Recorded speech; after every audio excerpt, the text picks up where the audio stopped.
الرحمن الرحيم اللهم كن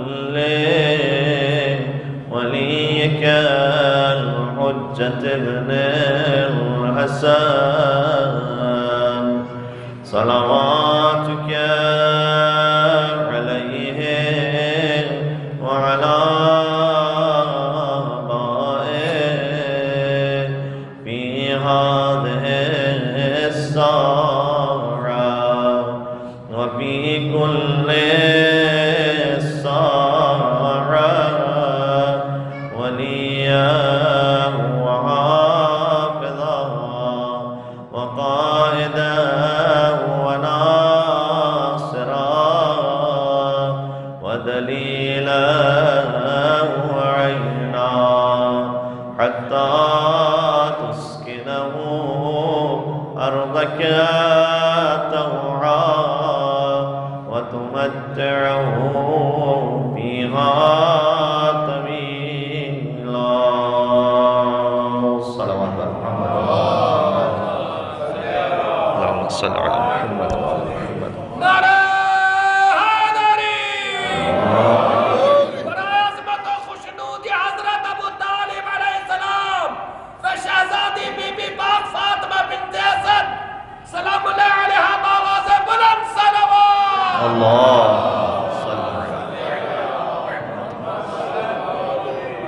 حضرت ابو طالب علیہ السلام کے ایمان کے منکروں پر خطوط لعنت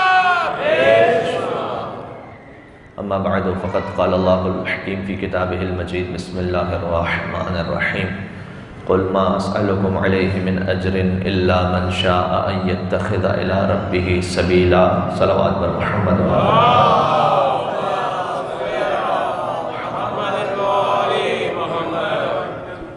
خداوند متعال کا شکر و احسان ہے کہ اس نے اہل بیت اطہار کے نام پر جمع ہونے کی ہمیں توفیق نصیب فرمائی ہے، اور بجائے خود یہ ایک سعادت ہے کہ انسان فرش اعضاء پر ذکر اہل بیت اطہار کرنے اور سننے کے لیے حاضر ہو سکے۔ شیعہ کی علامت روایات میں بیان کی گئی ہے کہ یحزنون بحزننا ویفرحون بفرحنا، حدیث معصوم ہے کہ ہمارا ماننے والا وہ ہوتا ہے کہ جو ہمارے غم میں غمگین ہو جاتا ہے اور ہماری خوشی میں خوش ہو جاتا ہے۔ لہٰذا جب اہل بیت اطہار کے خاندان میں کوئی شہادت کی تاریخ ہو تو اس پر محبان حیدر کرار فرش اعضاء پر آ کر اپنے اس قلبی لگاؤ کا ثبوت پیش کرتے ہیں کہ جس کے بارے میں امام معصوم نے ارشاد فرمایا کہ ہمارا چاہنے والا وہ ہے جو ہمارے غم میں آ کر فرش اعضاء پر ہمیں پرسہ پیش کرتا ہے۔ خود جس گراں قدر، جس محسن اسلام، جس عظیم الشان ہستی کا ذکر ہے، ان کے لیے اتنا ہی کہنا کافی ہے کہ خدا کے بعد جو سب سے بڑا ہے، سرکار ختمی مرتبت کی ذات خدا کے بعد سب سے بلند ہے اس پوری کائنات میں۔ پر محمد و آل محمد صلوات اللہم صلی علی محمد و آل محمد۔ میں خدا کے بعد جو سب سے بڑا ہے وہ ابو طالب کی گودی کا بلا ہے۔ عظمت ابو طالب پر ایک اور بابا سے بلند درود دیتے ہیں۔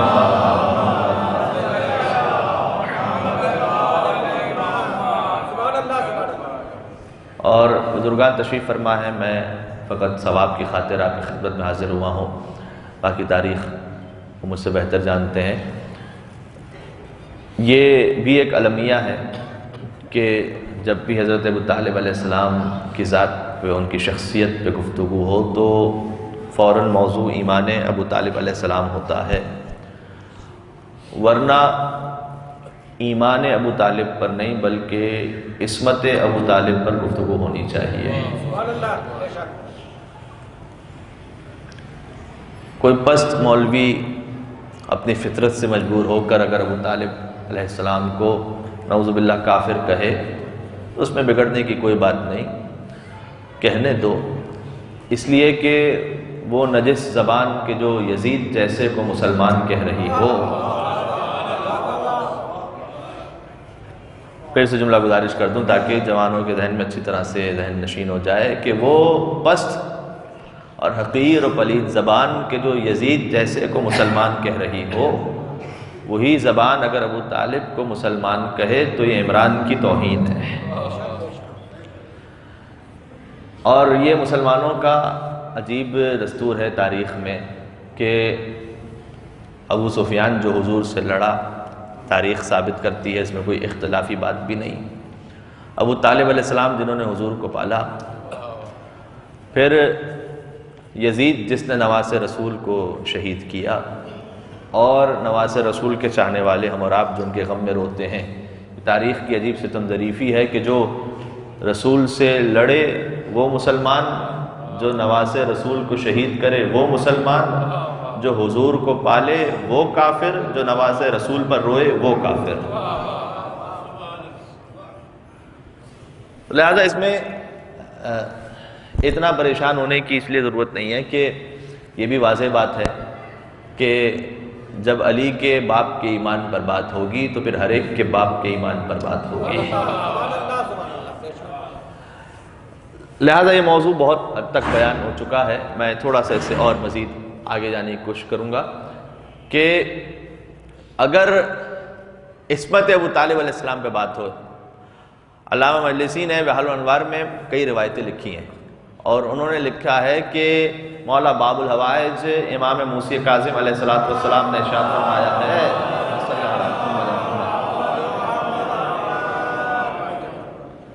کہ ابو طالب وہ وصی خدا تھے کہ جنہوں نے سابقہ اوصیاء کی امانتیں سرکار ختمی مرتبت کے سپرد فرمائی تھیں۔ لیکن یہ جملہ بہت قابل غور ہے۔ علامہ مجلسی کیا لکھ رہے ہیں؟ کہہ رہے ہیں کہ باب الحوائج امام موسی کاظم علیہ السلام کے حوالے سے، کیونکہ ایمان ابو طالب پر جب بات ہوگی تو پھر غیروں سے بات کریں گے، لیکن جب عصمت ابو طالب پر بات ہوگی کہ وہ حجت خدا تھے تو پھر اپنی روایات سے جب دلیل بیان کی جائے گی تو پھر اصل مقام ابو طالب علیہ السلام واضح ہو جائے گا۔ کہ غور فرمائیے گا، ساتھ میں امام نے فرمایا کہ وہ وصی تھے کہ جنہوں نے سابقہ اوصیاء کی امانتیں سرکار ختمی مرتبت تک پہنچائیں، اور علامہ مجلسی یہ لکھتے ہیں کہ یہ امانتیں جن کا امام نے ذکر فرمایا ہے، ایک تو ساری سابقہ آسمانی کتابیں جو مختلف انبیاء پر نازل ہوئی تھیں وہ ابو طالب علیہ السلام کے پاس موجود تھیں۔ دوسرا حضرت موسیٰ کا وہ عصا کہ جس کے صدقے میں حضرت موسیٰ کے تمام معجزات ظاہر ہوئے تھے، اور تیسرا وہ انگشتری کہ جس کے صدقے میں سلیمان کو حکومت عطا ہوئی تھی۔ یہ تمام چیزیں ابو طالب کے ذریعے اور وسیلے سے سرکار ختمی مرتبت کی خدمت میں پہنچی تھیں۔ صلوات پر محمد و آل محمد۔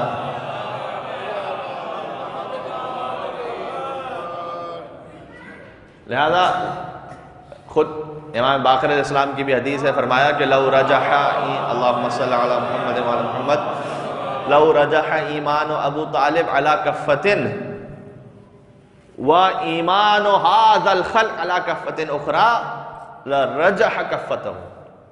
امام نے فرمایا کہ اگر قیامت کے دن جب یہ موقع پیش آ جائے کہ ابو طالب کے ایمان کو ترازو کے ایک طرف رکھا جائے اور ساری انسانیت جس نے کبھی لا الہ الا اللہ محمد رسول اللہ کا کلمہ پڑھا ہے ان سب کے ایمان کو ملا کر ترازو کے دوسری جانب رکھا جائے تو لَرَجَحَ إِيمَانَهُ وَكَفَّتَهُ، ابو طالب کا ایمان ان سب پہ غالب آ جائے گا۔ کیوں بھلا عقل سے الزام پہ حیران نہیں کہ کل ایمان کا پدر صاحب ایمان نہیں، اور اگر محسن بانی اسلام اگر کافر ہے پھر تو اس دہر میں کوئی بھی مسلمان نہیں، کیونکہ اگر یہ حجت خدا نہ ہوتے تو توحید کا پہلا جلسہ کبھی عمران کے گھر میں نہ ہو رہا ہوتا۔ دیکھیں آپ غور فرمائیے گا۔ اچھا کہیں اور دور کیوں جائیں، دیکھیں ابو طالب سے بڑھ کر کون صحابی رسول ہو سکتا ہے؟ اس لیے کہ باقی تو وہ تھے کہ جو حضور کے پاس پلتے رہے، اور یہ وہ تھا کہ جو حضور کو پالتا رہا۔ اور صحیح بخاری کی جلد نمبر 3 حدیث نمبر 280 اس میں حدیث لکھی ہوئی ہے، جلد نمبر 3 حدیث نمبر 280 حدیث یہ لکھی ہوئی ہے کہ حضور نے فرمایا کہ جو کسی ایک یتیم کو پالے وہ جنت میں میرے ساتھ ایسے ہوگا، اور حضور نے اپنی انگشت مبارک سے اشارہ کر کے بتایا کہ وہ جنت میں میرے ساتھ ایسے ہوگا۔ غور کرنے کی بات یہ ہے کہ جو کسی یتیم کو پالے وہ حضور کے ساتھ ایسے ہو جائے، اور جو اسی یتیم کو پالے، صلوات بر محمد و آل محمد۔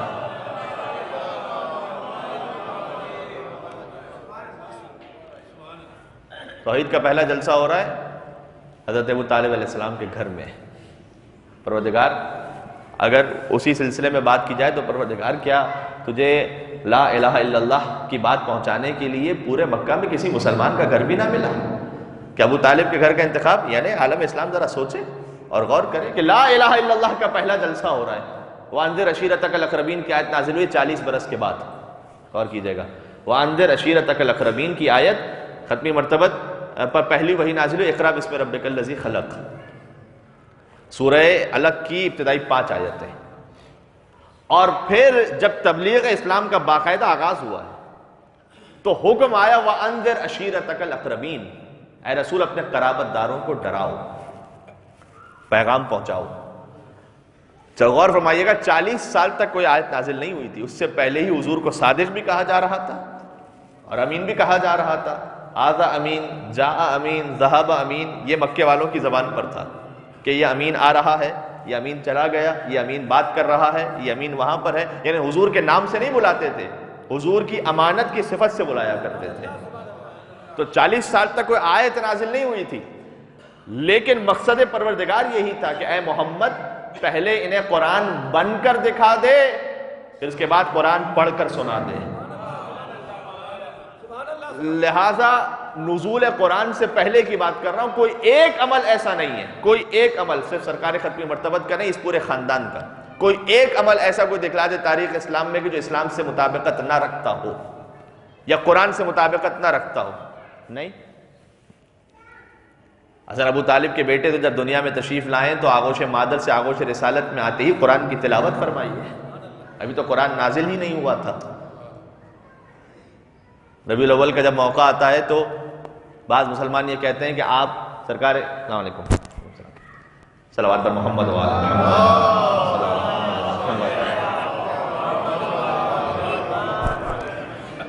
کیا آپ حضور کے لیے تو یہ نہیں کہتے کہ جب حضور تشریف لائے تھے تو انہوں نے قرآن کی تلاوت فرمائی دنیا میں؟ علی کے لیے کہتے ہیں کہ جب علی تشریف لائے دنیا میں تو انہوں نے قرآن کی تلاوت فرمائی۔ تو ابو طالب کے بیٹے کا یہ اعجاز ہے اور ان کا یہ معجزہ ہے، اور جب آغوش مادر سے آغوش رسالت میں آئے تو آنکھیں کھولی تھیں، اور دنیا میں آنے کے بعد جو پہلی زیارت کی تھی وہ چہرہ رسول تھا، اور حضور نے فرمایا تھا کہ خصصتنی بالنظر وخصصتک بالعلم، اے علی تو نے مجھے اپنی پہلی نگاہ سے مخصوص کیا اور میں نے اپنے سارے علم سے تجھے مخصوص کیا۔ اور پھر کہ یہاں جملہ گزارش کر دوں کہ یہ بچہ بھی عجیب بچہ ہے، بچپنے میں چہرے رسالت پر ایک نگاہ ڈال دے تو علم رسالت کا سودا کر لیتا ہے، اور جوانی میں بستر رسالت پر ایک نیند سو جائے تو مرضی پروردگار کا سودا کر لیتا ہے۔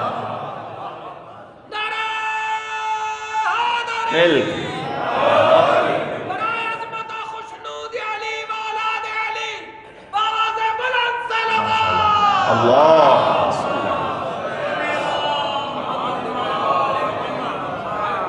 تو پیغمبر کا قرآن نہ پڑھنا، میں اپنے اس بات پر آ رہا ہوں کہ ابو طالب علیہ السلام کے ہاں پہلی دعوت منعقد کی گئی ہے۔ پیغمبر اسلام کا قرآن نہ پڑھنا سب کے سامنے جب وہ دنیا میں تشریف لائے، اور علی مرتضیٰ کا قرآن پڑھنا، اس کی وجہ بہت واضح اور صاف ظاہر ہے کہ ہر شخص ہر ایک بات کو پاتا ہی نہیں تھا اور ہر لفظ ہر ایک ذہن میں سماتا ہی نہیں تھا، اور قرآن سناتے بھی بھلا کس کو محمد، قرآن کسی اور کو آتا ہی نہیں۔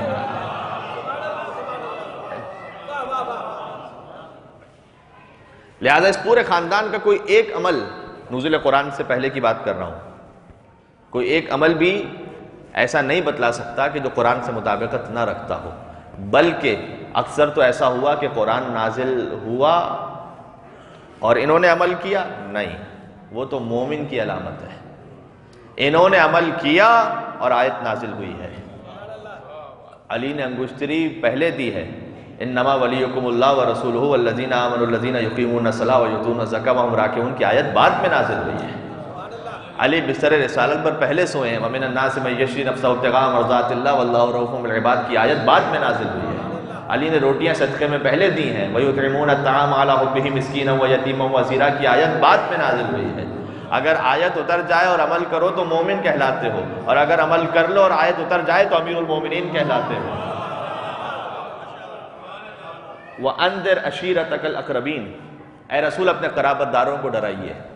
اور علی اور ابو طالب علیہ السلام یہ نکلے کافروں کو بلانے کے لیے. ذرا غور فرمائیے کہ حضور ابو طالب سے کہہ رہے ہیں کہ انہیں مدعو کیجیے.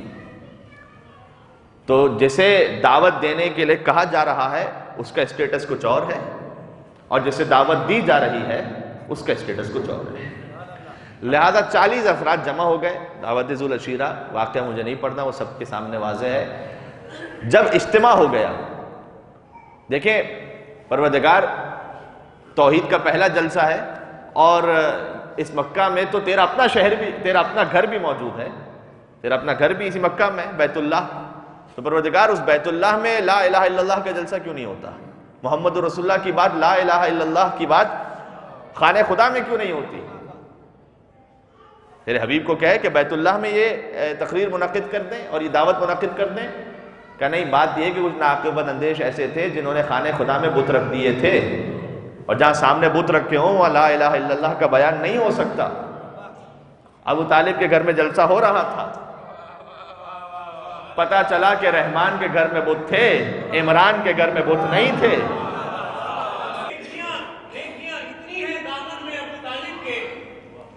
سبحان اللہ. کوئی گنوا نہ سکے اور نہ بتلانے پائے. بانٹ دی جائے گھر سارے مسلمانوں میں، ایک مسلمان بھی جہنم میں نہ جانے پائے. یہ حدیث معصوم کا ترجمہ ہے جو انہوں نے بیان فرمایا ہے.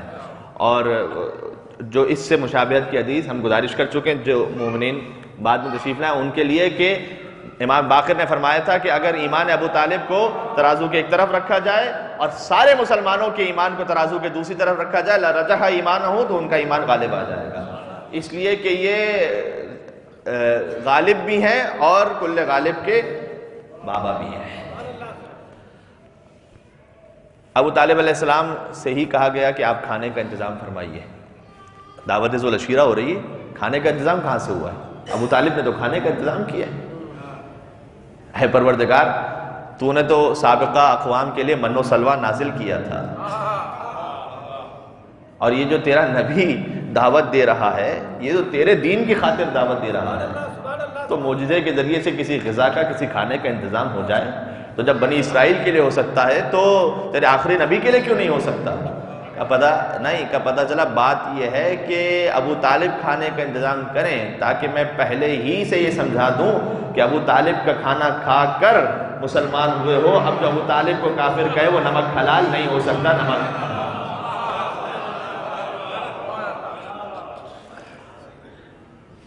کھانا آ کے کھایا. مشرکین مکہ نے، قریش والے جمع ہوئے تھے، کھانا کھایا.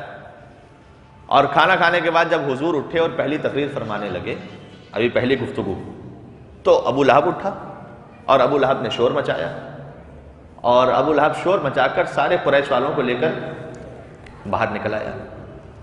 جب وہ باہر نکل آیا تو دروازے تک پہنچا تھا کہ ابو طالب علیہ السلام نے فرمایا کہ جو جانا چاہتا ہے چلا جائے، لیکن ایک بات کا خیال رکھے کہ کل پھر کھانا ہوگا.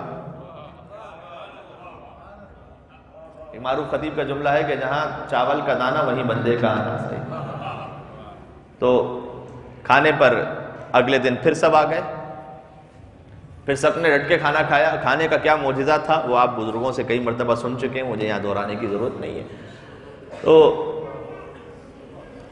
کھانا سب نے کھا لیا. پھر حضور اٹھے کچھ گفتگو فرمانے کے لیے. ابو لہب پھر اٹھا اور وہ لے کر اپنی قوم کو پھر باہر چلا گیا.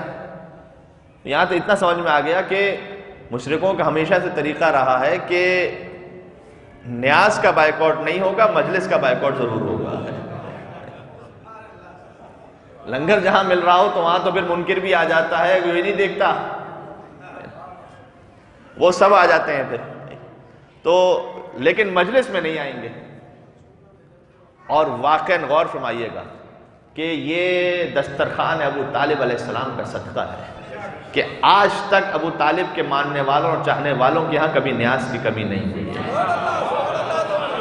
دنیا کھلاتی ہے، بے عزت کر کے کھلاتی ہے۔ جب وہ فٹ پاتھ پہ دسترخوان لگاتے ہیں تو کہتے ہیں مستحقین آ جائیں، غریب آ جائیں، جو بھوکے ہیں وہ آ جائیں۔ ابو طالب کے ماننے والوں کے ہاں جب نیاز کا دسترخوان لگتا ہے تو صاحب ثروت اور امیر بھی آ کے جھولی پہلا دیتا ہے اور غریب بھی عزت سے کھا کے چلا جاتا ہے۔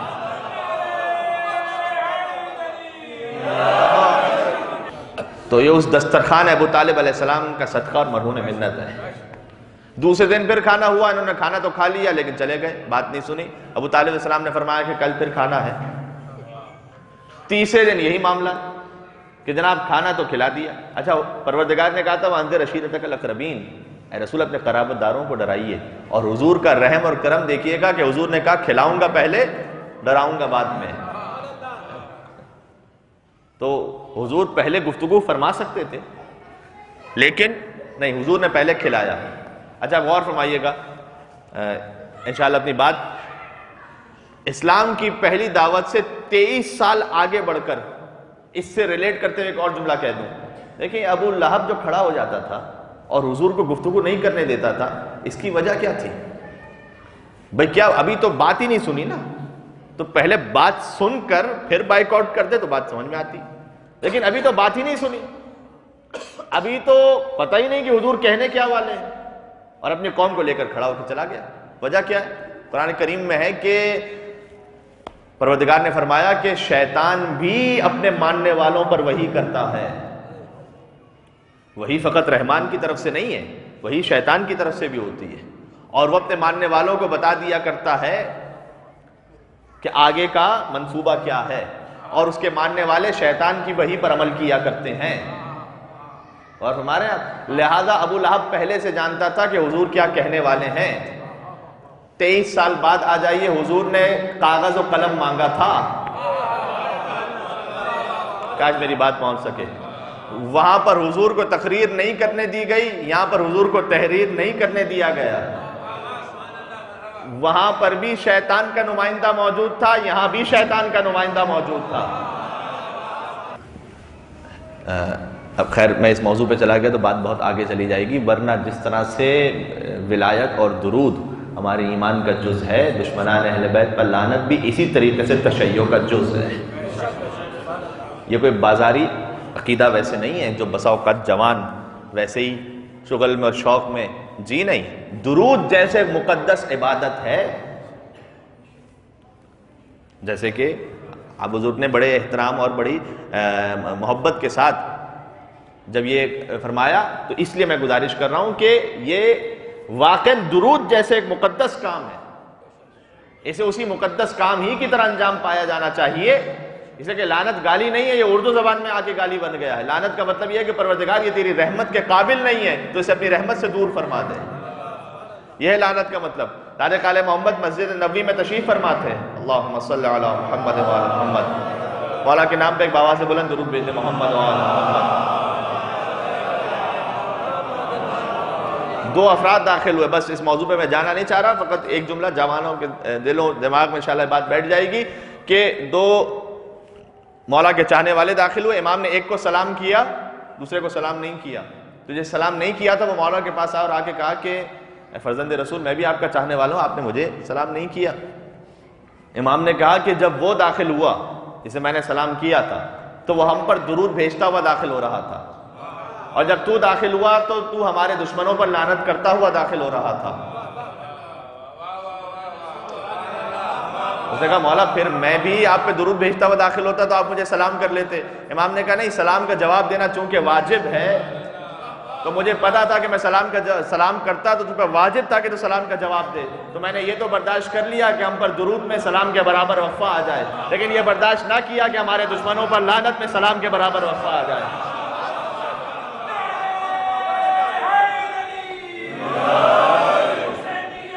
زندہ آباد۔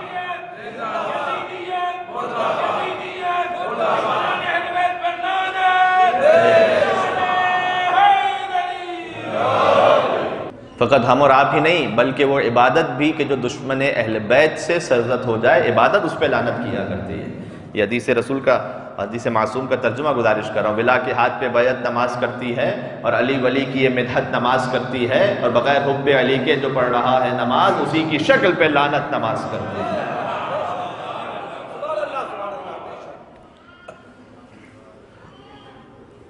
تیسرے دن بھی یہی معاملہ تھا. ابو لہب وہ اپنی قوم کو نہیں چاہتا تھا، حضور جانتا تھا کہ حضور کیا تقریر فرمائیں گے، لہٰذا وہ اپنی قوم کو لے کر اٹھا. تیسرے دن کھانا کھا لیا سب نے اور ابو لہب اٹھا. لیکن تیسرے دن کا معاملہ یہ تھا کہ یہاں سے ابو لہب اٹھا اور یہاں سے ابو طالب علیہ السلام اٹھے. اپنے بچوں کے لیے تعارف کروا دوں کہ یہاں سے بت پرست اٹھا اور یہاں سے محمد کا سرپرست اٹھا. یہاں سے مجسمہ شرارت اٹھا اور یہاں سے پیکر شرافت اٹھا. اور یہاں سے اب بھی اگر کسی کی سمجھ میں نہیں آ سکا تو گزارش کر دوں کہ یہاں سے کعبے کا چور اٹھا اور یہاں سے وارث ابراہیم کعبے کا محافظ اٹھا. اور آخری جملہ یہ بھی کہہ دوں کہ یہاں سے کذاب اٹھا اور یہاں سے 14 صادقین کا باپ اٹھا. حیدر ہوں کہ حسنین کے سجاد خدا ہوں، باقر ہوں کہ جعفر ہوں کہ موسیٰ کے رضا ہوں، جواد تقی ہوں یا نقی مست دعا ہوں، یا سرکار حسن عسکری انجم بقبا ہوں، یا مہدی آخر کے حجابوں میں چھپا ہو، ہر جز اسی پیکر غالب سے ملے گا، ہر جز اسی پیکر غالب سے ملے گا، ہر فرد کا شجرہ ابو طالب سے ملے گا.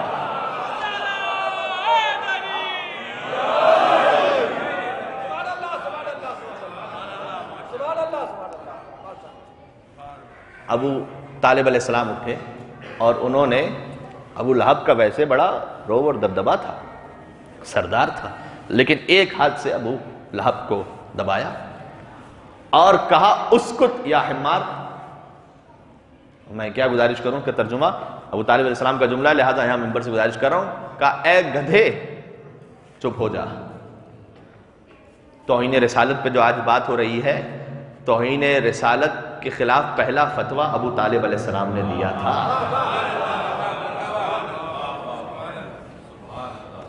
ابو لہب جو توہین رسالت کا مرتکب ہوا تھا، فرمایا اسکت یا حمار، اے گدھے خاموش ہو جا.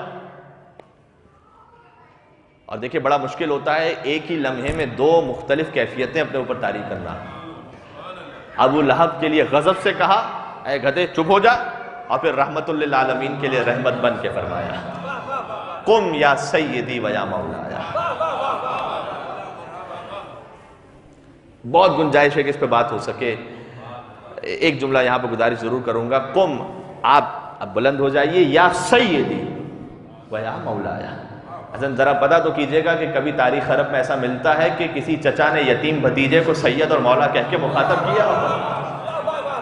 محمد ابو طالب کا بھتیجا نہیں تھا، محمد ابو طالب کا عقیدہ تھا.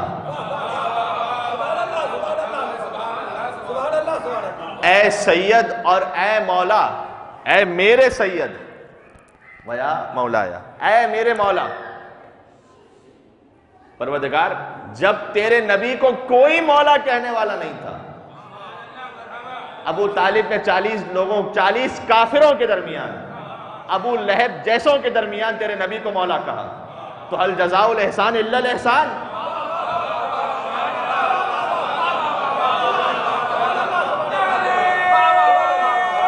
ماشاء اللہ.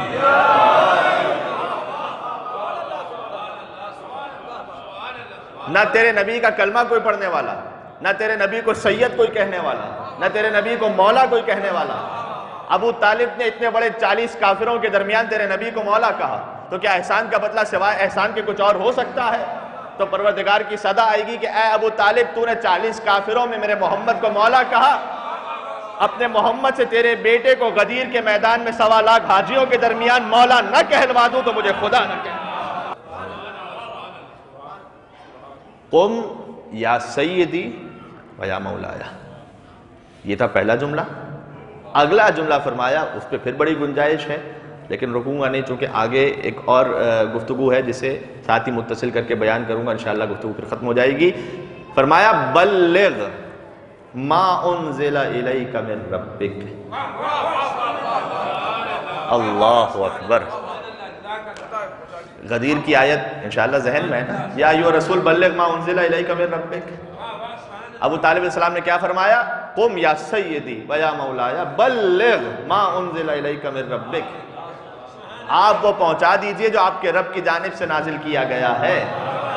پتہ چلا ابو طالب نے غدیر کی آیتیں عشیر میں پڑھ کے سنا دی تھی. آج جو لبیک یا رسول اللہ کی صدا ہے, یہ مرہون منت ہے حمایت اور احسان ابو طالب علیہ السلام کی صدا سے. اب حضور بلند ہوئے. دیکھیں سرکار ختمی مرتبت کی پہلی گفتگو ہے, اور پہلی جو گفتگو ہوتی ہے, اور کون گفتگو فرما رہے ہیں؟ نہج البلاغہ والے کا بھی مولا. قرآن کریم میں کیا اس پہ گزارش کروں؟ وَمِنْهُمْ مَن يَسْتَمِعُ إِلَيْكَ حَتَّى إِذَا خَرَجُوا مِنْ عِنْدِكَ قَالُوا لِلَّذِينَ أُوتُوا الْعِلْمَ مَاذَا قَالَ آنِفًا.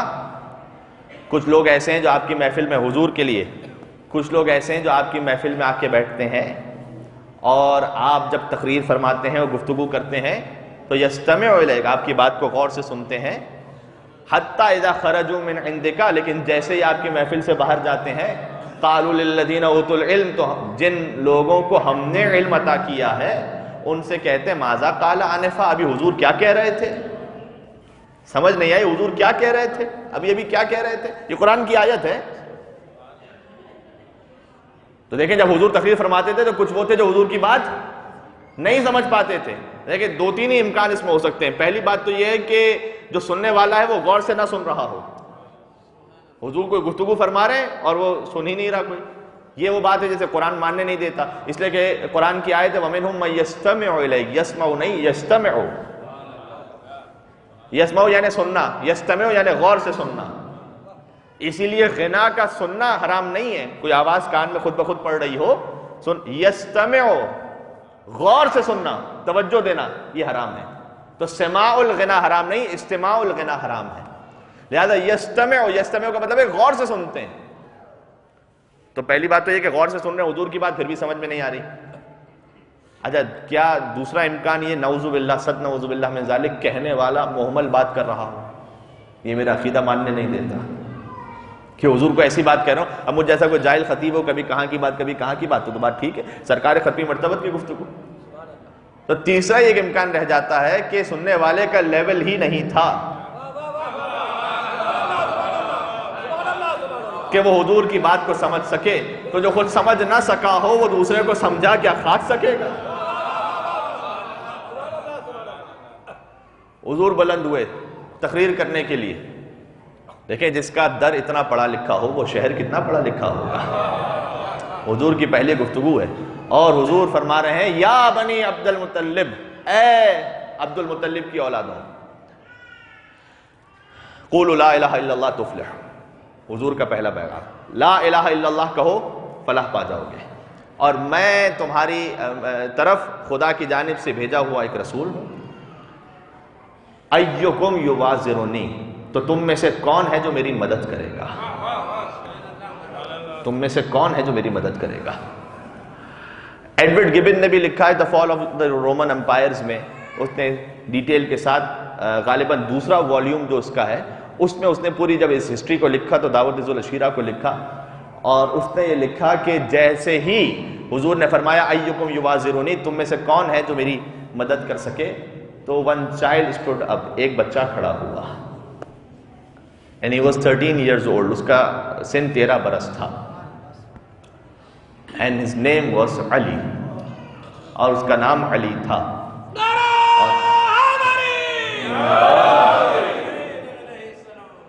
دیکھیں بڑی خوبصورت بات کسی نے کہی تھی کہ صدر اسلام کے جتنے اجتماع ہیں ان سب کا تعلق ہی علی ابن ابی طالب سے ہے. تو ایک 13 برس کا بچہ کھڑا ہوا اور اس نے کہا کہ I will help you, میں آپ کی مدد کروں گا, and I will break the bones and teeth of your enemies, اور میں آپ کے دشمنوں کی ہڈیاں اور ان کے دانت توڑ دوں گا. اور ہمارے لہذا علی ابن ابی طالب نے وعدہ کیا, اور حضور نے فرمایا کہ I will make you my caliph and my minister, یہ وہاں سے پڑھ رہا ہوں, کہ میں اے علی تجھے اپنا خلیفہ بناؤں گا اور تجھے اپنا وزیر بناؤں گا. تو سمجھ میں آ گیا. دیکھیں بدر علی کا وعدہ ہے, میں مدد کروں گا۔ احد علی کا وعدہ ہے، شب ہجرت علی کا وعدہ ہے، خندق علی کا وعدہ ہے، خیبر علی کا وعدہ ہے، غدیر نبی کا وعدہ ہے۔ تو جب علی نے اپنا وعدہ نبھا دیا تو نبی اپنا وعدہ کیسے بھول سکتا؟ صلوات بر محمد و آل محمد۔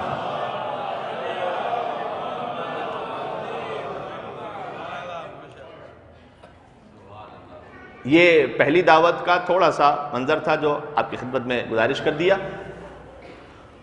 اور پھر جب حیات سرکار ختمی مرتبت آگے بڑھی تو نکاح کا موقع آیا۔ جو بشر صاحب ایمان نہیں ہو سکتا وہ محمد کا نکاح خان نہیں ہو سکتا، اور محسن بانی اسلام اگر کافر ہے پھر تو اس دہر میں کوئی بھی مسلمان نہیں ہو سکتا۔ لہذا حضور کا نکاح ابو طالب علیہ السلام نے، اچھا اس میں کوئی اختلاف، سیرت ابن ہشام نے بھی لکھا ہے، تاریخ ابن کثیر نے بھی لکھا ہے کہ ابو طالب علیہ السلام نے خطبہ نکاح فرمایا، شہزادی ختیجہ نے خود پیغام بھیجا تھا۔ دیکھیں یہ بھی رسم دنیا سے الگ ہو کر، ورنہ لڑکے والے پیغام بھیجتے ہیں اور لڑکی والے قبول کرتے ہیں، ایسا ہی ہوتا ہے نا، دنیا کا دستور یہی ہے، اور پہلے سے یہ دستور چلا اور آج تک یہی دستور ہے۔ لیکن شہزادی خدیجہ نے خود پیغام بھیجا کہ کہیں ایسا نہ ہو کہ کوئی حضور پر یہ اعتراض کر دے کہ اچھا نعوذ باللہ من ذالک خدیجہ کی دولت کی خاطر شادی کر رہے تھے، نہیں، فرمایا میں خود چاہتی ہوں کہ ان سے ازدواج کروں، لہذا خود پیغام بھیجا۔ اور ابو طالب علیہ السلام نے خطبہ نکاح میں بھی اس بات کو واضح کیا کہ فَإِنَّ الْمَالَ ذِلٌّ زَائِلٌ، یہ خطبہ نکاح کے الفاظ ہیں، بسم اللہ الرحمن الرحیم سے آغاز ہوا ہے، الحمدللہ رب العالمین اس میں موجود ہے۔ اب مجھے نہیں معلوم کہ لوح محفوظ پر جو الحمدللہ رب العالمین تھا ابو طالب نے وہاں سے دیکھ کے تلاوت فرمایا تھا، یا الحمدللہ رب العالمین کا کلام اتنا پسند آیا پروردگار کو کہ پروردگار نے قرآن کی آیت بنا کر نازل کر دیا تھا۔ لہذا آغاز ہوا بسم اللہ الرحمن الرحیم الحمدللہ رب العالمین فإن المال ذل زائل۔ یہ ابو طالب علیہ السلام کا وہ خطبہ نکاح ہے کہ جو حضور کے نکاح کے موقع پر پڑھا تھا انہوں نے۔ مال تو چلتی پھرتی چھاؤں کی طرح ہے، کوئی یہ نہ سمجھے کہ میرا بھتیجا محمد مال کی خاطر شادی کر رہا ہے، نہیں۔ فإن له نبأ عظیم، میرا بیٹا مستقبل کا نبی بننے والا ہے۔ فإن له نبأ عظیم، میرا بیٹا مستقبل کا نبی بننے والا ہے۔ تو پروردگار یہ بھی احسان ہو گیا، خدیجہ کا بھی احسان ہو گیا کہ محمد پر الزام نہ آنے پائے، اور ابو طالب علیہ السلام کا بھی احسان ہو گیا کہ خطبہ نکاح میں ارشاد فرما دیا کہ میرا بھتیجا مال کی لالچ میں نہیں ہے بلکہ وہ نبی بننے والا ہے۔ پروردگار یہ بھی احسان ہے تو اس احسان کا اب صلہ کیا، هل جزاء الاحسان الا الاحسان، پھر بار بار پڑھ رہا ہوں کہ احسان کا بدلہ سوائے احسان کے کچھ اور ہو سکتا ہے؟ کا فکر نہ کرو، خدیجہ کا بھی احسان ہے، ابو طالب کا بھی احسان ہے، ایک کو صاحب تطہیر کی ماں بنا دوں گا، ایک کو کل ایمان کا باپ بنا دوں گا۔ اور وقت آخر جب آیا، بس مجھے شہید کے ایصال ثواب کی مجلس سے اگر ہو سکا تو 2 جملے اس حوالے سے بھی گزارش کر دوں گا اور بات ختم ہو جائے گی کہ وقت آخر آیا ابو طالب علیہ السلام کا، حمایت رسول میں مسلسل وہ ابو طالب، شیب ابی طالب میں نے چھوڑ دیا درمیان سے، ورنہ پوری ایک داستان شیب ابی طالب کی ہے کہ کوئی پناہ دینے والا نہیں تھا مسلمانوں کو۔ ابو طالب کا صدقہ تھا کہ 3.5 برس تک اپنے اس مقام پر پناہ بھی دی، مسلمانوں کے لیے کھانے اور پانی کا انتظام بھی فرمایا، اور انہیں مشرکین مکہ کے شر سے بھی محفوظ رکھا۔ لیکن ابو طالب علیہ السلام، حضرت خدیجہ سلام اللہ علیہ، اب شیب ابی طالب کا نتیجہ یہ تھا کہ طبیعت ایسی ناساز ہوئی کہ ایک ہی سال میں ان دونوں محسنان اسلام کی وفات ہوئی۔ حضور نے عام الحزن قرار دیا۔ جب حضرت ابو طالب کا وقت آخر آیا ہے تو تقریباً 9 وصیتیں ہیں جو تاریخ میں لکھی ہوئی ہیں جو ابو طالب علیہ السلام نے فرمائی ہیں وفات ابو طالب کی مجلس سے، اور اب آہستہ آہستہ مصائب کے ساتھ متصل ہو جائے گی۔ 9 وصیتیں، 7 وصیتیں فرمائی سب کے لیے، 1 وصیت اپنے خاندان کے لیے اور 1 وصیت سرکار ختمی مرتبت کے لیے، کہ جو آخری وصیت ہے اس پر تو علامہ مودودی نے یہ لکھا کہ ابو طالب جیسا کوئی ذی شعور اور با عقل ہی ہو سکتا تھا جو اپنے بھتیجے کو ایسی وصیت کر کے گئے۔ علامہ مودودی کا جملہ یہ، 7 وصیتیں فرمائی سب کے لیے، اور ان میں سے ایک وصیت وہ ہے کہ جو مکمل پیغام اسلام ہے۔ پہلی وصیت فرمائی کہ دیکھو ہمیشہ سچ بولنا، دوسرا فرمایا کسی پر ظلم نہ کرنا، تیسرا فرمایا کہ صلہ رحم کا خیال رکھنا. یہ ابو طالب کے چاہنے والوں کے لیے پیغام ہے مختصر سا. ابو طالب علیہ السلام کی وصیتیں: سچ بولنا، کسی پر ظلم نہ کرنا، صلہ رحم کا خیال کرنا، دیکھو کعبے کی تعظیم اور تکریم کا خیال کرنا. پھر فرمایا اگر کوئی دعوت دے صدق دل سے تو اس دعوت کو قبول کر لینا. یہ بھی اسلامی آداب میں سے کہ اگر کوئی مومن دعوت دے تو اس مومن کی دعوت کو اگر اس نے، آپ جانتے ہیں کہ صدق دل اور خلوص کے ساتھ بھی اس دعوت کو قبول کر لیں، اس لیے کہ دعوت دینے والا اسے بھی ثواب حاصل ہوگا، جو دعوت صدق دل سے قبول کر رہا ہے اسے بھی ثواب حاصل ہوگا. اور ابو طالب علیہ السلام نے یہ ارشاد فرمایا کہ دیکھو کبھی اپنی زندگی میں اسراف کو نہ لے کر آنا. یہ وصیتیں فرمائی سب کے لیے جو وصیتیں. پھر اپنے خاندان والوں کو جمع کیا اور کہا کہ میرا بھتیجا جو پیغام پہنچا رہا ہے یہ وہ پیغام ہے کہ جس پر دل صدق دل سے راضی ہوتا ہے اور اسے قبول کرتا ہے. دیکھو جب تک، عجیب جملہ ہے ابو طالب علیہ السلام کا، کہا جب تک محمد مصطفیٰ کی حفاظت کرتے رہو گے تمہیں عزت نصیب ہوتی رہے گی، اور اگر تم نے محمد کی حفاظت نہیں کی تو ذلیل اور خوار اور رسوا ہو جاؤ گے. آخری وصیت فرمائی جس وصیت کے بارے میں علامہ مودودی نے وہ جملہ لکھا، سرکار ختمی مرتبت کو بلایا، کہا بھتیجے اب میری وفات کا وقت قریب ہے، لہٰذا میں آپ سے وصیت کر رہا ہوں کہ مکہ اب رہنے کے قابل نہیں رہ جائے گا، آپ ہجرت فرما لیجئے گا مدینہ منورہ. دیکھیں وفات ابو طالب کے وقت اصلا مدینہ ہجرت کا کوئی تصور ہی نہیں تھا، اصلا کوئی بات ہی نہیں تھی مسلمانوں کے درمیان کہ کبھی مدینہ بھی ہجرت کرنا پڑ جائے گی. اور جب ابو طالب علیہ السلام کی وفات ہوئی اس کے 3 سال بعد ہجرت ہے رسول اللہ کی مدینہ منورہ کی طرف. تو وہ عمل جو رسول اللہ 3 سال بعد انجام دینے والے تھے، ابو طالب نے 3 سال پہلے ہی خبر دے دی تھی کہ اے محمد آپ ہجرت فرما لیجئے گا. علامہ مودودی نے لکھا کہ 3 سال پہلے ہجرت اتنا اہم واقعہ ہے کہ جس کے صدقے میں اسلام بچا ہے. آج اسلامک کیلنڈر شروع ہوتا ہے ہجری سے، پہلی ہجری، دوسری ہجری، تیسری ہجری. جو ہجرت اتنا اہم واقعہ ہے کہ سارے مسلمانوں کی جو تاریخوں کا دار و مدار ہے وہ ہجرت کے واقعے پر ہے. علامہ مودودی یہ لکھتے ہیں کہ ابو طالب کا مشورہ تھا کہ اے محمد آپ میرے مرنے کے بعد ہجرت فرما لیجئے گا، جو کہ چھٹے امام نے یوں بیان کیا ہے کہ جبریل نازل ہوئے تھے اور کہا تھا کہ جیسے آپ کے چچا ابو طالب علیہ السلام نے کہا تھا اس حکم پر آپ ہجرت فرما لیجئے. اور جبریل نے پیغام گویا پہنچایا تھا اور سرکار ختمی مرتبت نے ہجرت فرمائی ابو طالب علیہ السلام کی وفات کے بعد. یہ مختصر سا خلاصہ تھا جو میں گزارش کر سکا. سلسلہ نسب پر اور ان کے خاندان پر اس وقت بات ہی نہیں ہو پائی. ابو طالب علیہ السلام کی 7 اولادیں ہیں، طالب، عقیل، جعفر اور علی ابن ابی طالب، اور ہر بیٹے میں 10-10 برس کا فاصلہ ہے. 4 بیٹے ہیں، 3 بیٹیاں ہیں. اور جو 3 بیٹیاں ہیں ام ہانی جن کا گھر فوراً ساتھ میں تھا خانہ خدا کے، جن کے گھر سے ابو طالب کی بیٹی تھی، جن کے گھر سے سرکار ختمی مرتبہ معراج پہ تشریف لے گئے تھے. مولا علی کی خواہر ہیں یہ. اور ان کے ایک بیٹے تھے جن سے مولا علی خاص محبت کیا کرتے تھے کیونکہ مولا علی کے بھانجے ہوا کرتے تھے، اور مولا نے خراسان کا گورنر انہیں مقرر کیا تھا ام ہانی کے بیٹے کو. ایک اور بیٹی ابو طالب کی جن کا نام جمانہ ہے، اور ایک بیٹی جن کا نام اسما ہے. یہ ابو طالب علیہ السلام کے خاندان کا ایک مختصر سا خلاصہ تھا. اور بھی اس حوالے سے بات ہو سکتی ہے، میں اپنی گفتگو یہاں پر روک رہا ہوں. کربلا معلّہ میں اگر ملاحظہ فرمائیے، شہید کے حوالے سے ایک جملہ، ابھی منزل مسائل سے ایک لمحہ پہلے ایک جملہ خالی، پوری کربلا ملاحظہ فرما لیجئے. اذن ہر ایک کا رابطہ اور وصل ملے گا ابو طالب علیہ السلام سے. حسین ابن علی ابن ابی طالب، بیمار کربلا زین العابدین ابن حسین ابن علی ابن ابی طالب، زینب بنت علی ابن ابی طالب، ام کلثوم بنت علی ابن ابی طالب، علی اکبر ابن حسین ابن علی ابن ابی طالب، علی اصغر ابن حسین ابن علی ابن ابی طالب، سکینہ بنت الحسین ابن علی ابن ابی طالب، مسلم ابن عقیل ابن ابی طالب، طفلان مسلم ابن عقیل ابن ابی طالب، اون و محمد ابن عبداللہ ابن جعفر طیار ابن ابی طالب. اگر پوری کربلا معلّہ پال کر دی تھی ابو طالب علیہ السلام نے. پوری کربلا خون ابو طالب کا صدقہ ہے. ابو طالب کا گھرانہ ہی تو کام آیا.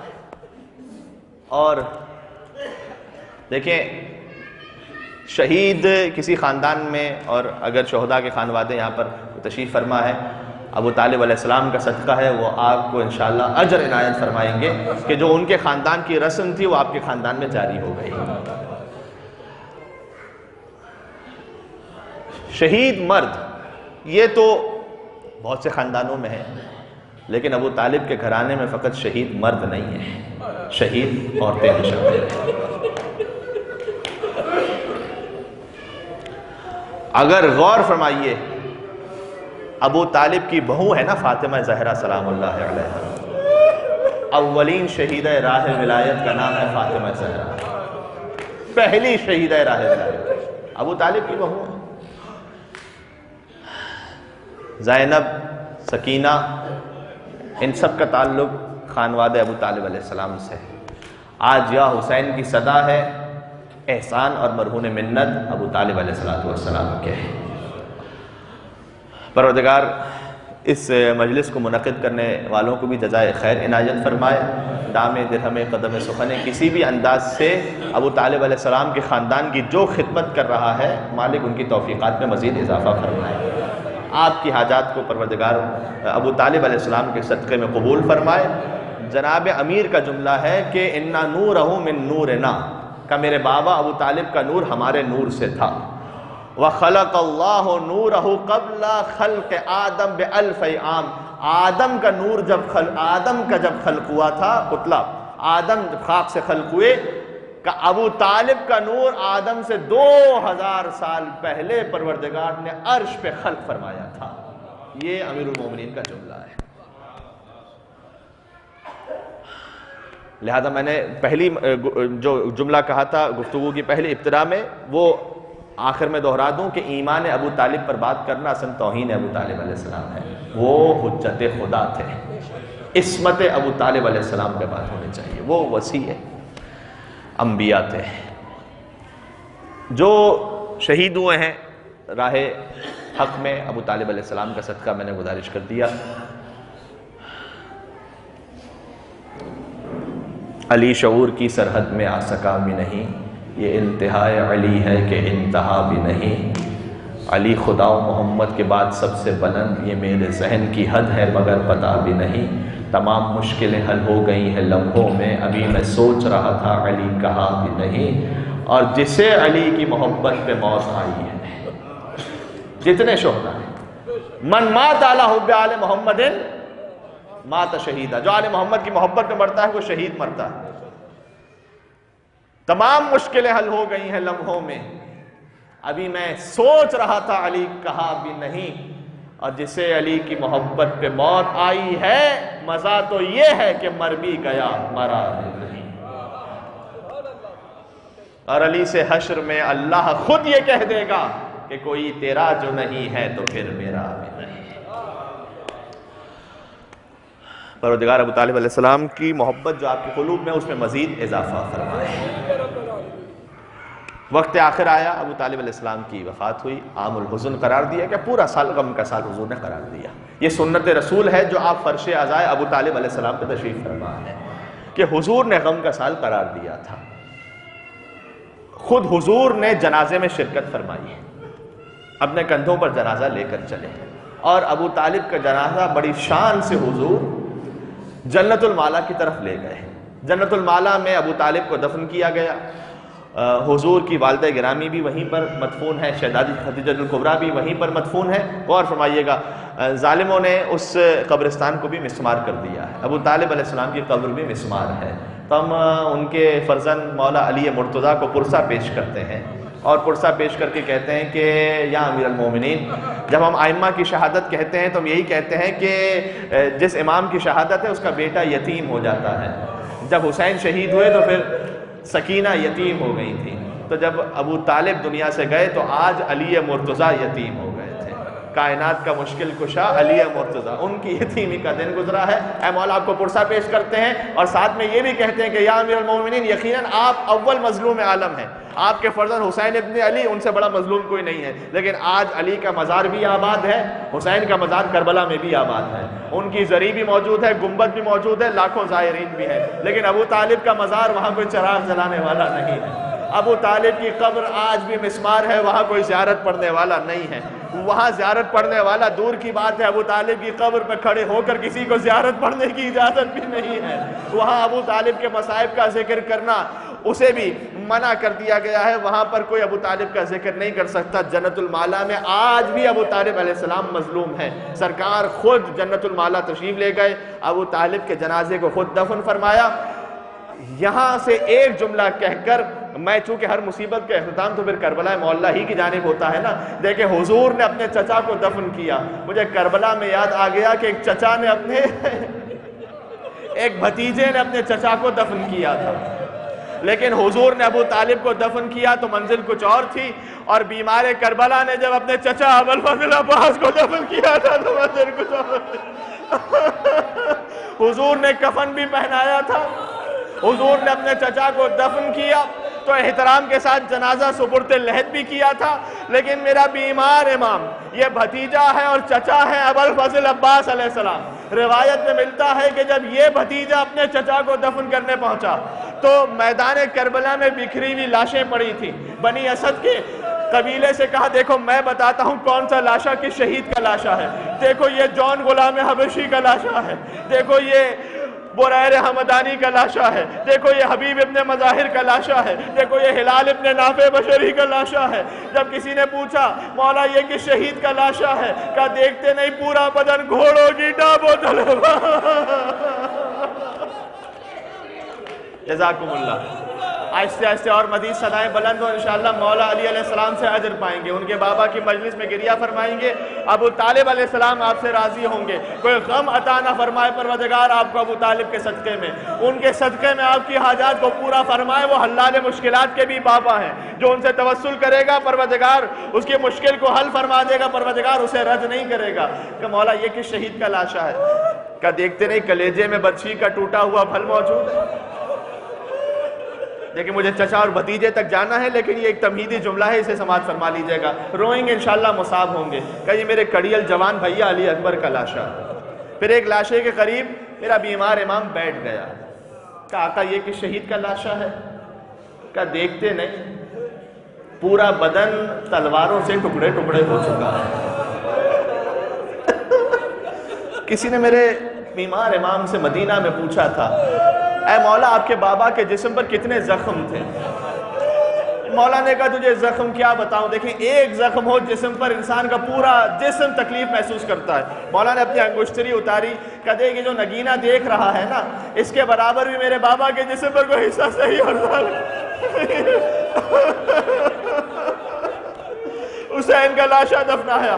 سید سجاد نے اپنے بابا کی قبر کو درست کیا اور اس پر اپنی انگشت مبارک سے جملہ لکھا ھذا قبر حسین ابن علی الذی قتلوہ عطشانا، یہ اس حسین کی قبر ہے جسے پیاسا ذبح کیا گیا تھا۔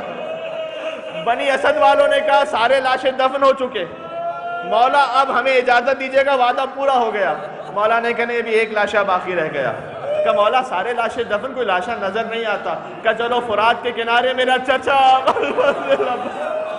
یا رسول اللہ آج آپ نے اپنے چچا کو دفنایا تھا، لیکن آپ کا فرزند سید سجاد اپنے چچا کو دفنا رہا تھا اس عالم میں کہ مولا نے لاش کے ٹکڑوں کو جمع کیا، چادر میں رکھا، گلیم کا لفظ ہے مقتل میں، یعنی موٹی چادر منگوائی، مولا لحد میں اترے، سب سے کہا سب دور ہو جائیں کوئی قریب نہ آنے پائے۔ یہ خاندان ابو طالب کی قربانی کا ذکر ہے، مستورات نے بھی کیا قربانی دی ہے۔ راوی کہتا ہے میرے مولا لحد میں گئے، بہت دیر ہو گئی مولا باہر نہ آئے، مجھے سوچا کہ کہیں مولا غش کھا کر بے ہوش نہ ہو گئے ہوں۔ اب تو میں لحد کے قریب پہنچا تو میں نے عجیب منظر دیکھا، حضور کے چچا کو پرسہ دینا ہے، ذرا بیمار کربلا کے چچا کا منظر سوچنا، سید سجاد نے اپنے چچا کے سینے پر سر رکھا ہوا تھا اور میرے مولا کہہ رہے تھے اے میرے غیرت مند چچا، آپ تو یہاں آرام کر رہے ہیں لیکن میں آپ کو آپ کی بہنوں کی حالت بتلانے آیا ہوں۔ آپ کی وہ بہنیں جو کبھی گھر میں بھی بے مخنا و چادر نہ ہوئی، آج کوفے کا بازار ہے، شام کا دربار ہے، علی و فاطمہ کی بیٹیاں بے مخنا و چادر ہے۔ چچا خدا نے جو امتحان آپ سے نہ لیا وہ آپ کا بھتیجا سید ہے غیرت مند بھتیجا سے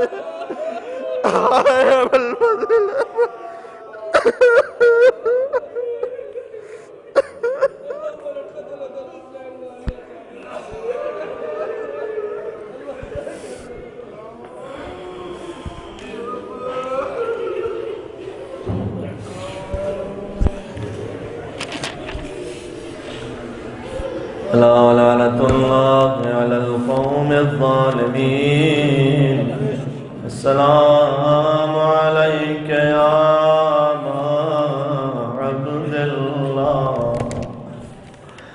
بیت واسوں کے ساتھ مولا حسین کے فرزند کا ذکر بھی ہوا ہے، ان کے بھائی عباس کا ذکر بھی ہوا، ان کے جد ابو طالب علیہ السلام کا ذکر بھی ہوا۔ مولا کے دادا ابو طالب علیہ السلام شاہ کربلا کے جد ہیں۔ سبحان اللہ، اگر ان کی مجلس سے آپ ایک نیت کر لیں، کربلا مولا السلام پیش کریں انشاءاللہ، اور ان کے جد کے صدقے میں دعا مانگیں کہ مولا کبھی آپ کی زری سامنے ہو، آپ کا گنبد سامنے ہو، وہاں پر آپ کی زیارت پڑھیں انشاءاللہ۔ السلام علیک یا ابا عبد اللہ وعلی الارواح التي حلت بفنائك السلام علی الحسین وعلی علی ابن الحسین وعلی اولاد الحسین وعلی اصحاب الحسین۔ اللهم إني أسألك وأتوجه إليك بنبيك نبي الرحمة۔ دعائے توسل کا وہ فقرہ جو سرکار ختم مرتبت کے لیے ہے، حضور کو واسطہ دیں گے ان کے چچا کا انشاءاللہ، جو آپ کی حاجت ہے، بس یہی ہماری دعا ہوگی، اور اس کے بعد فاتحہ۔ جو آپ کی حاجت ہے رزق حلال میں وسعت و کثرت و برکت کے لیے، جو مریض ہیں ان کی شفا یابی کے لیے، مومنین کی جان و مال عزت و ناموس کی حفاظت کے لیے، پروردگار راہ ابو طالب میں آگے بڑھ کر شہادت کا رتبہ ہمیں بھی نصیب ہو سکے انشاءاللہ۔ ظہور امام زمانہ میں تعجیل کے لیے، جلد المالا میں جو مزار مسمار ہوا ہے حضرت ابو طالب کا، اس مزار کی آبادی کے لیے، اور جو مزار کو مسمار کرنے والے ہیں وہ جلد سے جلد واصل جہنم ہو اور نیست و نابود ہو سکے انشاءاللہ۔ ان تمام دعاؤں کے لیے پھر آپ کی جو اپنی حاجات ہیں وہ ذہن میں رکھ کر ساتھ میں سرکار ختمی مرتبت کا توسل ابو طالب علیہ السلام کی بارگاہ میں پیش کریں گے انشاءاللہ، کوئی خالیات واپس نہیں جائے گا، سب کی حاجات پوری ہوں گی۔ اللهم إني أسألك وأتوجه إليك بنبيك نبي الرحمة محمد صلى الله عليه وآله يا إمام الرحمة يا سيدنا ومولانا إنا توجهنا واستشفعنا وتوسلنا بك إلى الله وقدمناك بين يدي حاجاتنا۔ نام ابو طالب کا صدقہ يا وجيها عند الله